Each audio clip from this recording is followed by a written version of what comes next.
1990 के आसपास हैदराबाद के एक बंगलों में नॉर्मल सी 3 औरतें रहा करती थी। वो बाहर मार्केट में दिखा करती थी, दूध वाले को दिखा करती थी, न्यूज़पेपर वाले को दिखा करती थी, बाहर उनके अड़ोस पड़ोस वालों को दिखा करती थी। लेकिन जब उनके घर का दरवाज़ा तोड़ा गया पुलिस के द्वारा, तो वहाँ पे मिले 3 शव। शव भी नहीं बोल सकते हम उसको, बोल सकते हैं हड्डियों का ढांचा। कम से कम 5 साल पुरानी उनकी डेड बॉडी वहाँ पे मिलती है। लेकिन सवाल ये नहीं है हमारा उनकी डेड बॉडी वहाँ पे कैसे मिली, क्यों मिली। उससे बड़ा सवाल ये है वो हमें दिखाई कैसे देती थी अगर उन्हें मरे 5 साल हो चुके थे।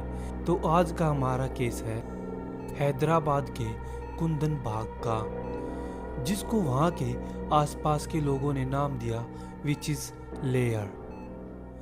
कुंदन बाग एरिया, बेगमपेट, हैदराबाद। 1990 की वे बात। हैदराबाद है जो बहुत ही ज़्यादा डेवलपमेंट पे चल रहा था, यानी बहुत ज़्यादा तरक्की पे चल रहा था। वहाँ पे नई नई बिल्डिंगें बन रही थी, नए नए शोरूम ओपन हो रहे थे, नई नई चीज़ें वहाँ पे स्टार्ट हो रही थी। तब वहाँ पे एक ऐसा ही बंगलो बनाया जाता है जिसमें आके रहना शुरू करती है 3 औरतें। लेकिन जो बंगलो था वो उनका नहीं था, वो बंगलो उनको रेंट पे मिला था। जो उस घर का ओनर था वो आउट ऑफ कंट्री रहा करता था। वो जो घर था ना ही वो बहुत ज़्यादा पुराना था, ना ही कोई ब्रिटिश एरा का कोई स्ट्रक्चर था। वो घर था प्रॉपरली नया, जिसमें 2 फ्लोर थे। और नया घर होने के कारण जब लोग उसे भूतिया घोषित करने लगे, तो जो वहाँ का इतिहास था, जो मिस्ट्री थी, वो बहुत ही ज़्यादा इंटेंस लेवल पे आके रुक गई। रिपोर्ट्स के मुताबिक वहाँ पे 3 औरतें रहा करती थी, एक बूढ़ी अम्मा और उसकी 2 बेटियाँ। और वो बाहर काफ़ी ज़्यादा लिमिटेड ही निकला करती थी, सिर्फ अपने काम से काम। यानी कि बाहर जाती थी मार्केट के टाइम पे जब उन्हें कुछ लाना होता था, या फिर दूध वाला आता था तो वो कमरे से बाहर दिखाई देती थी। अन्यथा वो अपने कमरे से कभी बाहर दिखाई नहीं दी। वो किसी से ज़्यादा मिलती जुलती नहीं थी। लेकिन दूध वाला वहाँ पे रोज़ दूध देने आता था, न्यूज़पेपर वाला वहाँ पे रोज़ न्यूज़पेपर देने आता था, और कभी कभी वहाँ पे ग्रोसरी सामान जो था वो डिलीवर किया जाता था उस एड्रेस पे। पेमेंट जो थी वो टाइम पर उन्हें मिल जाया करती थी, दूध वाले को, न्यूज़पेपर वाले को और ग्रोसरी वाले को। इसलिए वहाँ पे सब कुछ उनको नॉर्मल लगा, उन्हें कभी उन पे ऐसा कुछ शक हुआ ही नहीं। धीरे धीरे लोगों ने वहाँ पे कुछ नोटिस करना शुरू किया। घर की जो खिड़कियाँ थी वो कभी खुलती नहीं थी, हमेशा बंद ही नजर आती थी।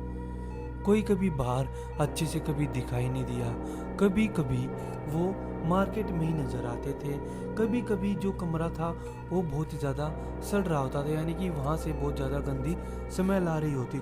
लेकिन कभी भी किसी ने सीरियस डाउट वहाँ पे नहीं किया। सबसे पहले जो डाउट किया था वो किया था दूध वाले ने और वहाँ के आसपास के पड़ोसियों ने। उन्होंने बताया कि कोई भी हमें अच्छे से कभी बाहर नज़र नहीं आ रहा है काफ़ी लंबे टाइम से, लगभग साल के आसपास होने को टाइम उनको देखे हुए। लेकिन इसी केस में 2 पहलू है यहाँ पे। कोई बोलता था कि मिल्क दूध वाले ने ये सब कुछ बताया, और कोई बोलता था कि उन्होंने कभी इलेक्ट्रिसिटी का बिल नहीं भरा, और जब इलेक्ट्रिसिटी वाले उनके घर पे पहुंचे तो सब कुछ पर्दाफाश हुआ।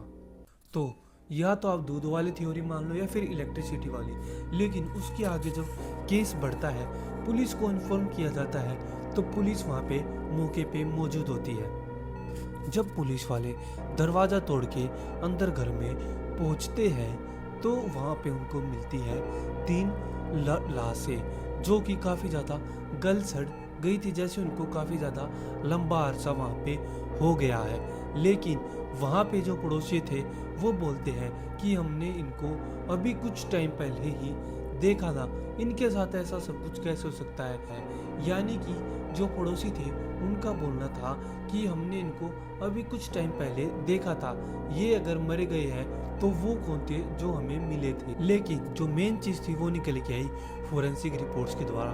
फोरेंसिक रिपोर्ट जब बाहर निकल के आई तो उनमें बताया गया जो लाशें थी वो काफ़ी पुरानी और कई साल पुरानी थी।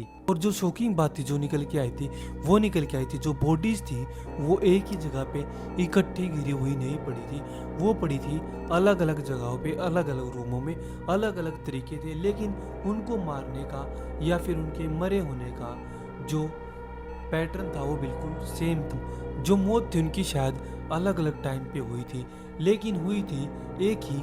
जो वहाँ से थ्योरी निकल के आई वो निकल के आई कि उनकी माँ, जो बेटियाँ रहती थी, उनकी माँ वहाँ पे मर गई थी बीमारी के कारण, और इसी चीज़ को वो कभी बाहर नहीं बता पाए, और उस बॉडी को देख देख के वो मेंटल हेल्थ खो देते हैं, जिस वजह से या तो वो अपने आप को नुकसान पहुंचा लेते हैं या फिर धीरे धीरे करके वो बीमार पड़ जाते हैं और उनकी भी मौत हो जाती है। कुछ लोकल्स ने कहा उन्होंने अभी कुछ दिन पहले ही उस लड़की को बालकनी में खड़ा हुआ देखा था कि वो हमको घूर रही थी, हमसे बातचीत की उसने, तो वो कौन थी। और तभी दूसरे नेबर्स जो है वो बताते हैं कि हमने रात को वहाँ पे लाइट जलती हुई देखी है, जैसे मानो वहाँ पे कोई रह रहा हो। और किसी ने वहाँ पे वाइट साड़ी वाली औरत को देखा, किसी ने रेड साड़ी वाली औरत को देखा। क्या ये सब कुछ रियल साइटिंग थी? क्या किसी ने वहाँ पे असली भूतों को देखा था, या फिर ये डर उनका उन बॉडीज को देखने के बाद पैदा हुआ, जो कि बाद में लोकल्स के द्वारा फैलाया गया? क्या आप सोचते हैं इस बारे में कि ये सब कुछ क्या हुआ होगा?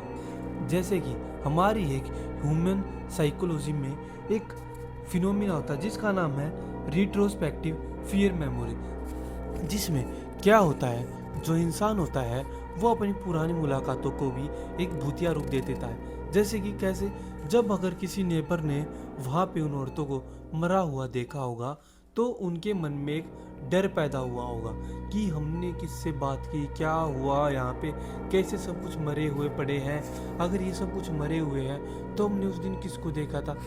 चलो मान लो अगर उन्होंने उसको देखा तो क्या पता वो किसी का हम स्कल हो या फिर इनसे मिलती जुलती स्कल हो, क्या पता उन्होंने उसको पीछे से देखा हो, जैसे उन्होंने अपने आप ही समझ लिया कि ये वही है शायद, तो ऐसा सब कुछ हुआ हो। लेकिन इस फिनोमिना में ये होता है कि हम इंसान उस चीज़ को अपने दिमाग में इतना ज़्यादा बैठा लेते हैं जिसके बाद हमारी जो पुरानी मुलाकातें हैं वो हमको डरावनी नज़र आने लग जाती हैं। जैसे कई इंसानों ने सोचा हुआ कि हमने उस दिन इसको मार्केट में देखा था, क्या पता उसने किसी और को देखा हो, लेकिन उसने जो पुलिस वाले को बताया कि हमने इसको 1 महीने पहले मार्केट में देखा था, और आप लोग बता रहे हो कि इनको मरे हुए कई साल हो गए।